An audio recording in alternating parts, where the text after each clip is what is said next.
ആഘോഷവേളകളിൽ വിപണിയിലുണ്ടായേക്കാവുന്ന കൃത്രിമ വിലക്കയറ്റവും സാധനങ്ങളുടെ ക്ഷാമവും സാധാരണക്കാരെ ബാധിക്കരുതെന്ന നിർബന്ധം സർക്കാരിനുണ്ടെന്ന് കൃഷിവകുപ്പ് മന്ത്രി അഡ്വക്കേറ്റ് ടി സിദ്ദീഖ്.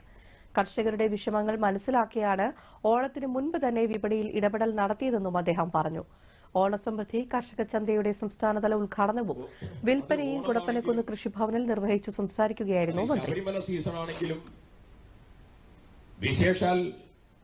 വിഷു ഉൾപ്പെടെ ഏത് സാഹചര്യമാണെങ്കിലും ക്രമാതീതമായി വില വർദ്ധിപ്പിച്ച് മാർക്കറ്റിനെ കരിഞ്ചന്തയ്ക്ക് വിധേയമാക്കാൻ ഊഹക്കച്ചവടം നടത്തുന്നതായിട്ടുള്ള ആളുകൾ നമ്മുടെ സമൂഹത്തിലുണ്ട്.